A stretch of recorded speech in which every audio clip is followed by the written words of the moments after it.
Bonjour à tous.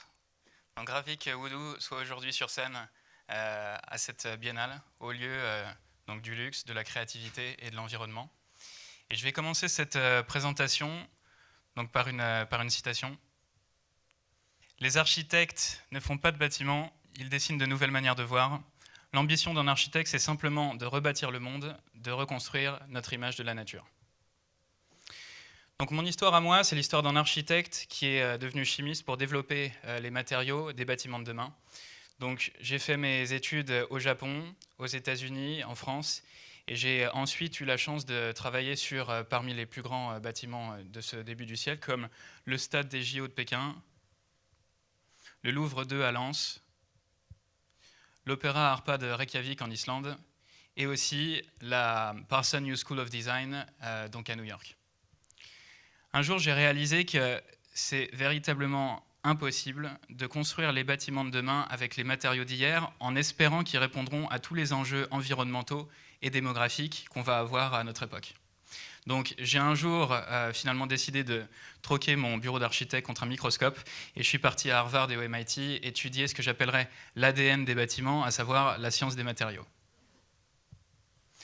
Donc, quelques éléments de contexte sur le secteur de la construction. On assiste aujourd'hui à une raréfaction donc généralisée à l'échelle globale de nos ressources en matières premières pour la production de matériaux traditionnels comme le béton ou l'acier.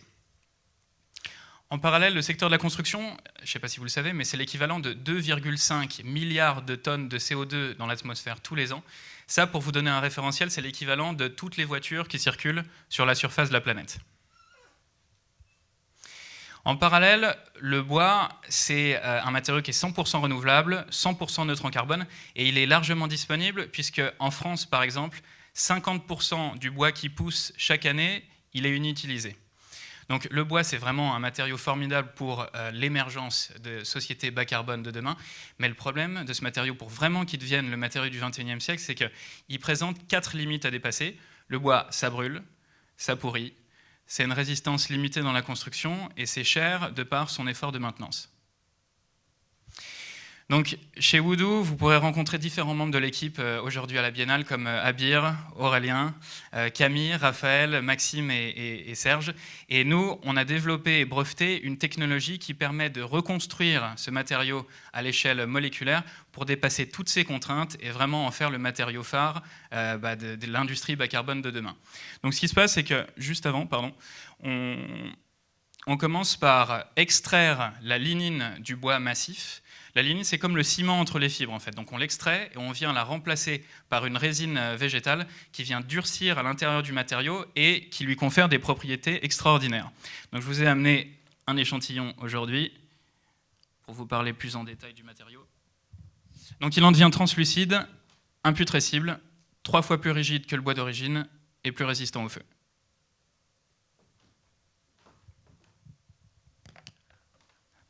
D'un point de vue environnemental, ce qui est vraiment intéressant avec cette technologie, c'est de pouvoir finalement revaloriser les bois de faible constitution comme le charme, le tremble, le peuplier, on en a plein en France. Ça finit d'ordinaire en pâte à papier ou en bois de chauffage. Et nous, toutes ces essences-là, qui sont trop fragiles pour en faire quoi que ce soit, on peut les renforcer, les revaloriser pour en faire des matériaux high-tech.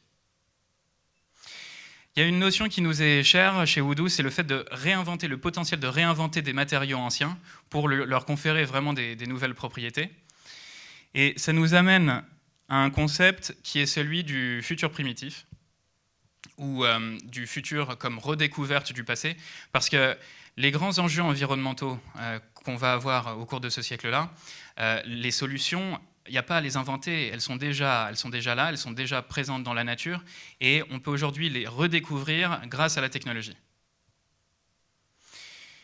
Donc, ce qui est aussi fascinant avec la technologie qu'on a développée, c'est le fait qu'avec un même procédé, vous voyez ici, vous avez différentes essences de bois vues sous microscope, donc des feuillus et des résineux, et avec un seul process, on arrive à une infinité de bois translucides différents. Donc on est sur un nouveau matériau, mais on est encore plus sur une nouvelle famille de matériaux, comme si c'était un nouvel alliage. Donc le matériau, il a des propriétés optiques, physiques, esthétiques complètement nouvelles, qui en fait nous permettent de nous déployer sur différents marchés, qui sont des marchés soit qui s'intéressent à un aspect esthétique fort, comme celui du luxe, ou des aspects techniques beaucoup plus poussés, comme l'industrie aéronautique, automobile, nautique ou celui de la construction.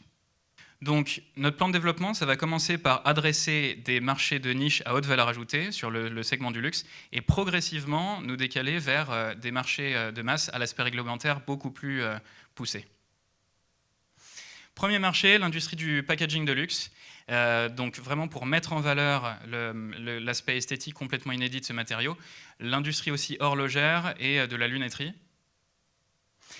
En second lieu, celui de l'intérieur automobile. Alors ce matériau, il a le potentiel vraiment de changer notre perception et notre expérience passager dans les intérieurs auto, par exemple par l'intégration de dispositifs interactifs à l'intérieur de l'automobile, notamment dans la perspective des véhicules autonomes de demain, qui permet d'imaginer si on venait à développer des éléments de portière ou de tableau de bord, quel genre d'expérience visuelle ou d'environnement ou ambiance on aurait à l'intérieur de ces véhicules autonomes qui nous transporteraient d'un point A à un point B, parce que l'industrie automobile de demain, c'est plus juste un moyen de transport, ça va devenir un espace de vie. Mais le potentiel ultime de ce bois réinventé, ça sera dans un horizon de 5 ans, pour la production d'éléments de bâtiments, notamment des tours en bois, aujourd'hui impossible à réaliser avec du bois traditionnel.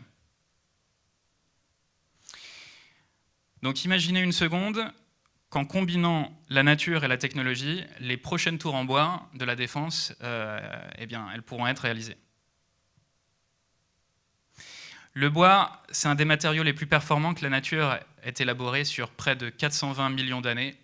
Donc nous, chez Woodoo, notre credo, c'est de dire que si le 19e siècle a été l'âge du fer, le 20e siècle l'âge du béton, on en a la conviction, le 21e siècle, ça sera l'ère du bois dans la construction. Merci beaucoup.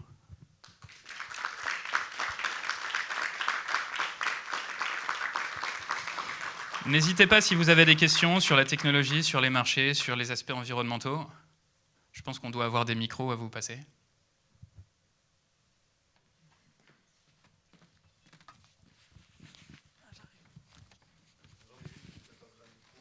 Oui.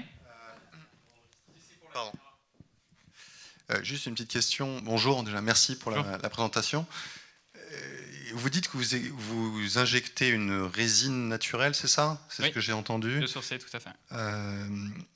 Quel est le processus? C'est-à-dire est-ce que vous êtes capable de donner une forme au bois au moment où vous injectez la résine? Est-ce que le bois va garder cette forme-là? Est-ce que c'est similaire à ce qu'on peut avoir sur une fibre de verre en termes de principe? Oui, tout à fait. Alors, on a des prototypes sur notre stand. On sera ravis de vous les montrer. Donc, ce qui se passe, c'est qu'on vient délinifier le bois. Donc, la lignine, c'est comme le ciment entre les fibres. Quand on l'extrait, le bois devient plus flexible. Et après, on peut lui donner une forme et le stabiliser en injectant notre résine biosourcée qui va venir figer la forme finale du prototype qu'on a envie de réaliser. Donc, c'est un peu ce que vous décrivez. La différence, c'est qu'on garde l'intégrité de la matrice cellulaire du bois. Donc, ce n'est pas du tout du bois reconstitué. C'est du bois où on a conservé toutes les cavités cellulaires. On remplace l'air par notre résine et on fige la forme. Et ça, c'est intéressant parce que c'est vraiment ce qui fait l'intelligence du bois, cette microgéométrie. Si vous venez la détruire, on le voit avec certains composites qu'il y a aujourd'hui dans l'industrie, ils sont beaucoup moins performants mécaniquement que si on gardait cette microstructure du bois qui a été optimisée par la nature sur des centaines de millions d'années. Donc en soi, le job a été bien fait. Donc nous, on capitalise sur ça et on le renforce par notre process. D'accord, merci. Bonjour, merci. Moi, j'avais une question par rapport à dans l'industrie automobile. Comment ça va en termes de recyclage? Est-ce que ça va jusqu'au bout? Oui, bien sûr. Alors ça, on a plusieurs formulations aujourd'hui pour différentes industries. Donc il y a des thermoplastiques et des thermodurcissables. L'intérêt du thermoplastique, c'est qu'on va pouvoir, si on le réchauffe, séparer la matrice plastique de la matrice bois. Donc ça, pour l'industrie automobile, pour toutes les perspectives de recyclage, c'est hyper important. Ensuite, l'intérêt des thermodurcissables, c'est qu'une fois qu'ils sont polymérisés, ils vont plus se ramollir et du coup, ils sont beaucoup plus résistants au feu. Donc, il y a, en fonction de l'application donnée, on va utiliser différentes gammes de polymères. Je vous parlais tout à l'heure d'une famille extrêmement large de produits qu'on peut faire en venant jouer sur des essences de bois spécifiques ont toute une microgéométrie particulière et toute une gamme de polymères qu'on combine à cette matrice, on arrive vraiment à une gamme extrêmement large qui couvre beaucoup de besoins de l'industrie aujourd'hui. Et du coup, vous êtes déjà en contact avec des designers, des gens qui travaillent très en amont, parce que sur les véhicules d'aujourd'hui, ces choses-là sont difficilement applicables en fait. Oui, alors on voit que tous les constructeurs et les équipementiers, ils sont en train de réfléchir à... si vous avez l'opportunité de revenir sur la slide automobile, si c'est possible, en tout cas, tout ce qui est backlighting, tout ce qui est interface tactile, tout ce qui va favoriser l'expérience utilisateur dans les habitacles, tout le monde travaille sur ça aujourd'hui. La seule chose, c'est que ça va sortir dans les voitures à horizon de 5 ans, parce qu'ils ont des process extrêmement longs en termes de validation du matériau, de production. Mais tout ce que vous voyez là, par exemple, là dans les intérieurs, on voit que certaines marques automobiles ont développé leur identité de marque autour du bois. Pas besoin de les citer, certains allemands et d'autres anglais. En tout cas, le tableau de bord que vous voyez ici, ce qui est vraiment intéressant, c'est qu'aujourd'hui, dans l'industrie automobile, finalement, c'est assez artisanal parce qu'ils viennent gainer cette pièce bois à la main sur un noyau porteur. Voilà. Et ils en cassent 4 sur 5 parce qu'en fonction des différentes coupes du bois, qui n'a pas le même veinage, on ne peut pas appliquer la même force à ce matériau. Donc il n'est pas très reliable. C'est difficile de reproduire tout le temps le même process sans avoir des déchets, à savoir les planches de bord qui se cassent. Nous, avec notre process, le bois est beaucoup plus homogène, donc on va pouvoir optimiser du coup ce process. Le deuxième aspect, à chaque fois qu'on rencontre des constructeurs automobiles, c'est vraiment ça qui les intéresse, à savoir, imaginer demain le transport, ça va un petit peu être un retour en arrière, le bon vieux retour du fiacre ou du carrosse. Hein. Donc on est dans un habitacle et on veut que ça soit agréable et se faire transporter d'un point A à un point B de manière seamless. Donc tous les éléments de décor que vous allez avoir, le fait de pouvoir intégrer à des éléments traditionnels qui résonnent en nous, hein, parce que le bois, il y en a eu dans toutes les industries, il y en a eu à tous les siècles, et ces matériaux traditionnels-là, leur conférer un aspect high-tech, notamment tactile, c'est tout à fait nouveau. Donc on peut projeter des informations. Vous voyez qu'ici, on va pouvoir contrôler la température, on va pouvoir mettre de la musique, etc. Mais c'est de l'information qui n'est pas perturbante, parce qu'elle arrive si on en a envie, quand on touche le matériau.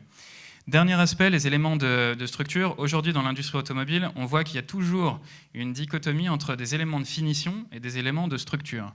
Si on arrive à faire des éléments décoratifs structuraux, on arrive à un énorme enjeu de l'industrie automobile qui est de faire des structures de voitures qui sont plus légers et du coup qui économisent beaucoup de gaz à effet de serre justement dans le transport.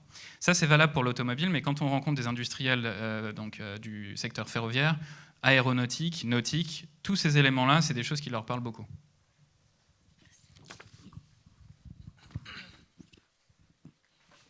Oui, rebonjour. Bonjour. J'ai compris que le matériau était fait avec une charge naturelle et une charge biopolymère. L'approvisionnement sur la charge naturelle me paraît raisonné. Oui. Comment on justifie la même chose pour le biopolymère? Est-il éco-responsable, si je peux le dire comme ça? Tout à fait. Alors, la formulation aujourd'hui, comme vous l'imaginez, on travaille sur beaucoup de brevets en cours. Donc, il y a des choses, notamment l'origine de cette résine, la manière dont on délignifie, qu'on ne peut pas communiquer. Vous allez le lire dans les brevets quand ils sortiront. En tout cas, aujourd'hui, on ne peut pas vous le dire. Mais en tout cas, pour l'approvisionnement de cette résine biosourcée, ce n'est pas une algue bleue d'Australie où on doit faire des dizaines de milliers de kilomètres pour aller la chercher, la ramener en France, la synthétiser et l'intégrer dans notre matériau. C'est quelque chose qui est très abondant sur tous les continents et qu'on peut, nous, du coup, utiliser, formuler et l'intégrer dans notre matériau. Et pour l'aspect forêt éco-responsable, alors à terme, la grande ambition de cette technologie-là, c'est non pas de la garder uniquement pour nous, mais de la partager avec le pays ou même toute l'Europe, pour que, par exemple, aux scieries, les scieries aujourd'hui, je ne sais pas si vous êtes au courant, mais juste un petit élément sur l'aspect économique de la filière bois. La France, on est la seconde puissance forestière européenne, juste derrière la Finlande. Okay ? On a énormément de forêts. Et on ne sait pas quoi en faire de ce bois. Il y a beaucoup plus de ressources que de demandes. Donc on est déficitaire de 6 milliards d'euros tous les ans. Et on le paye tous, ce déficit. Énormément de ressources matières premières, énormément de déficit. Donc le but de cette technologie, à terme, 70% des scieries ont disparu depuis les 20 dernières années. parce que le coût de la main-d'œuvre augmente, le coût du bois stagne, et plus personne s'y retrouve. Alors l'objectif, c'est de pouvoir revaloriser toutes ces essences de bois dont on ne fait rien aujourd'hui, conférer des licences d'exploitation aux scieries pour qu'ensemble, elles deviennent l'outil de production du matériau de demain. Donc voilà, la grande ambition à terme de cette technologie-là, c'est la suivante. Et ça assurera des cycles courts parce que les scieries, naturellement, utilisent du bois qu'elles ont en gestion dans les domaines qui leur sont périphériques. Donc c'est que des systèmes en cycle court et auprès de forêts labellisées PEFC. Parce que c'est des arbres qu'il faut de toute façon couper ou... Alors, on en coupe une partie, comme vous voyez par exemple dans la forêt des Landes. Après la tempête de 95, ça fait pourtant 20 ans. Les grumes, elles sont toujours là et on les arrose avec de l'eau potable en attendant parce que sinon ça pourrit. Pendant 20 ans, vous avez une ressource qui est là, dont on ne sait pas quoi en faire. Traditionnellement, dans la forêt des Landes, c'est surtout pour les allumettes qu'ils utilisent ça. Donc, il y a des bois qu'on coupe et il y en a d'autres qu'on laisse dans la forêt qui poussent. Mais ça, cet excédent de forêt, on pourrait l'utiliser pour remplacer des matériaux qui sont bien plus émissifs, à savoir du plastique, du béton, plein de matériaux qui sont émissifs. Donc, en tout cas, à terme, la forêt française, elle s'accroît de 4 fois la surface de Paris chaque année. Et on n'a jamais eu autant de bois depuis le Moyen-Âge en France. Donc l'objectif, c'est qu'on puisse utiliser à profit tout cet excédent en remplacement d'autres matériaux émissifs. Et le jour où on voit qu'on a une consommation extrême de bois, on va planter, nous, des arbres ou s'associer avec une NGO qui va planter des arbres pour vraiment être sur un cycle vertueux où tout ce qu'on consomme, on le replante, etc. Je ne comprenais pas juste l'idée de l'excédent de bois. Enfin, oui. Parce que comme ça, spontanément, on a l'impression que c'est plutôt bien que ça agrandisse la forêt, puisque sur la planète, ça a plutôt tendance à rétrécir. Non, pas forcément. Alors, c'est des zones très particulières. L'Asie du Sud-Est, donc on va chercher de l'huile de palme, mais vous voyez qu'à chaque fois, on cible une essence très particulière pour avoir de l'huile de palme. En Amérique latine, on va chercher surtout des bois exotiques qui sont du teck ou de l'IP, toujours pareil. Donc là, on se parle vraiment de déforestation parce qu'on vient couper des arbres pour cibler une essence ou on vient couper des forêts entières pour y mettre du bétail. Nous, dans notre cas, on utilise une ressource naturelle qui n'est pas valorisée. Donc l'origine de cet approvisionnement bois et de ce qu'on va en faire, c'est justement... Je réponds à votre question ou... Oui. Ok. Oui, mais c'est parce que j'ai pas tous les éléments. Enfin, je suis sûre que oui. C'est juste, faut que je connais pas tous les enjeux de la déforestation et de la forestation en France. Très bien. C'est pour ça que le gouvernement a mis en place le plan Forêt Innovation 2025. Par exemple. Donc, on est notamment soutenu par le ministère de l'Agriculture. Et c'est vraiment tout l'enjeu d'utiliser ce bois-là dont on ne fait rien, qu'on coupe et qu'on n'utilise pas, ou qui est là et qui demande à être valorisé, pour en faire quelque chose. Je comprends.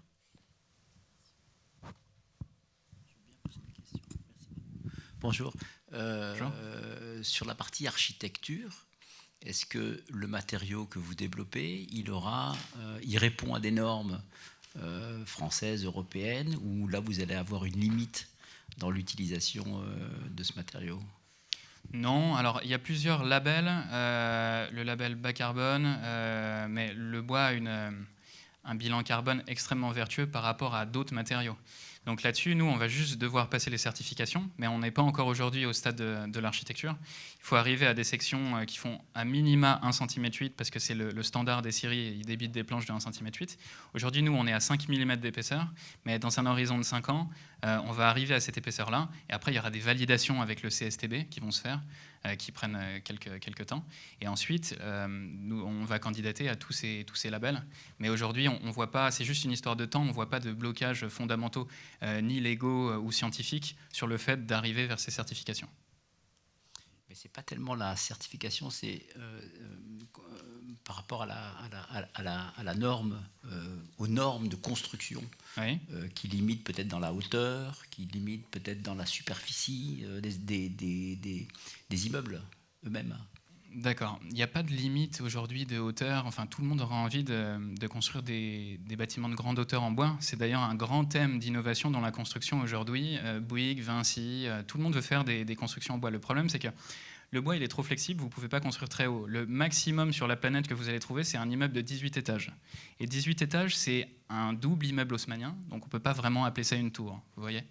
En tout cas, Il n'y a pas de limitation dans certains quartiers, évidemment. Au centre de Paris, vous ne pouvez pas construire des tours, à part à la Défense. Mais ça, c'est indépendant de notre matériau. Vous voyez, c'est les codes d'urbanisme, en fait. Donc c'est plus une limite technique, mais en tout cas, ça ne sera pas une limite pour nous réglementaire. Dans certains quartiers, on va pouvoir monter haut, dans d'autres, non. Merci beaucoup. Merci.